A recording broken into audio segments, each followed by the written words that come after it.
श्री गणेशाय नमः। ओम सन शनिचराय नमः।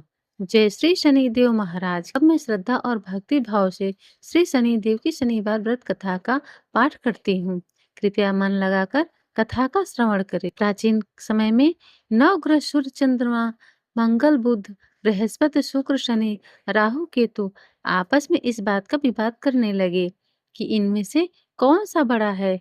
जब ये निर्णय नहीं कर पाए तो देवराज इंद्र के पास गए। इंद्र ने स्वयं निर्णय देने से मना कर दिया और उन्हें पृथ्वी के न्यायप्रिय राजा विक्रमादित्य के पास भेज दिया। राजा विक्रमादित्य बड़ी दुविधा में पड़ गए, क्योंकि किसी के एक ग्रह को छोटा बताने पर वो क्रोधित हो सकता था। उन्होंने एक उपाय निकाला। राजा ने सोना, चांदी, कांसा, पीतल, सीसा, रांगा, जस्ता, अभ्रक और लोहे के 9 सिंहासन बनवाए और उन्हें क्रम से रख दिया।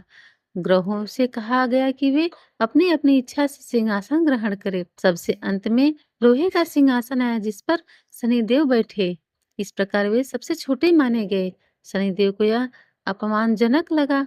उन्होंने क्रोधित होकर राजा से कहा कि वे अन्य ग्रह थोड़े समय के लिए प्रभाव डालते हैं, लेकिन उनका प्रभाव कई वर्ष से लेकर 7.5 वर्ष तक रहता है। उन्होंने उदाहरण देते हुए कहा कि श्री राम को 7.5 के कारण वनवास सहना पड़ा और रावण का भी विनाश हुआ। फिर उन्होंने राजा विक्रमादित्य को चेतावनी दी कि जब उनकी 7.5 आएगी तब उन्हें भी कष्ट उठाने पड़ेंगे। कुछ बाद राजा की 7.5 आरंभ हुई। शनिदेव घोड़े के व्यापारी का रूप धारण करके उज्जैन पहुंचे। उनके पास बहुत सुंदर घोड़े थे। राजा ने अपनी अश्वपाल को घोड़े के खरीदने का आदेश दिया। उनमें से एक अत्यंत उत्तम घोड़ा राजा का सवारी के लिए चुना गया। जैसे ही राजा उस पर बैठे, घोड़ा तेज गति से जंगल की ओर दौड़ पड़ा।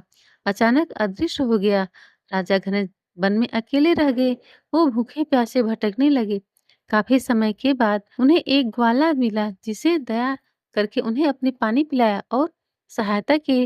राजा उनकी उदारता से प्रसन्न हुए और उसे अपनी कीमती अंगूठी भेंट दी। इसके बाद राजा साधारण मनुष्य का वेश धारण करके एक नगर की ओर चल दी पड़े, जहां से उनके जीवन में अनेक कठिन परीक्षाओं का आरंभ हुआ।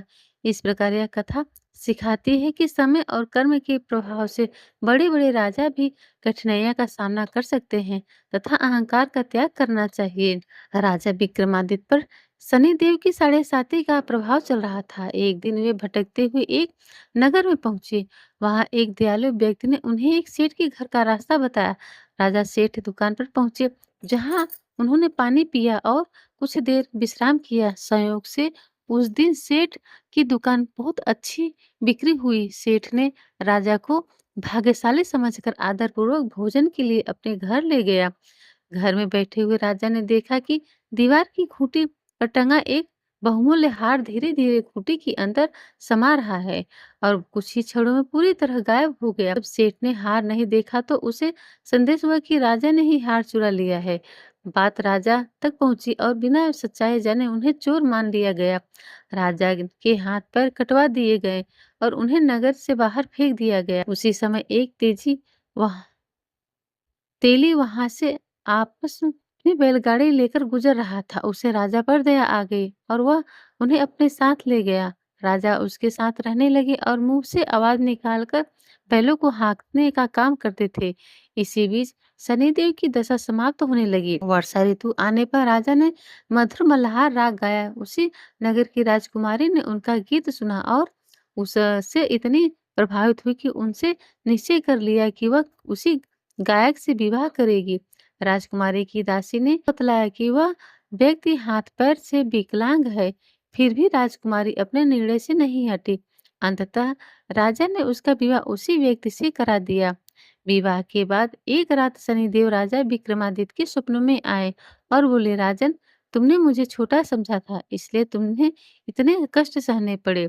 राजा ने हाथ जोड़कर क्षमा मांगी और प्रार्थना की कि किसी और को ऐसा दुख न मिले। शनिदेव प्रसन्न हुए और बोले कि जो श्रद्धा से उनकी पूजा, व्रत और कथा करेगा, उसका वे संकट से रक्षा करेंगे। जो उसका स्मरण करेगा, चींटियों को आटा खिलाएगा, उनकी मनोकामनाएं पूर्ण होगी। इतना कहकर शनिदेव ने राजा के कटे हुए हाथ पैर फिर से पहले जैसे कर दिए। प्रातःकाल राजकुमारी ने यह चमत्कार देखा और आश्चर्यचकित रह गई। तब राजा ने अपनी परिचय उज्जैन के महाराज विक्रमादित्य के रूप में दिया। सेठ को भी अपनी भूल का पता चला और उसने राजा से क्षमा मांगी। राजा ने कहा कि इसमें किसी का दोष नहीं, यह सब शनिदेव की लीला थी। सेठ ने राजा का सम्मान किया और अपनी कन्या का विवाह भी उससे कर दिया। कुछ समय बाद राजा अपनी दोनों रानियों के साथ उज्जैन लौटे। नगरवासियों ने उनका भव्य स्वागत किया। राजा ने घोषणा की कि शनिदेव का प्रभाव अत्यंत महान है और उनकी श्रद्धापूर्वक पूजा करनी चाहिए।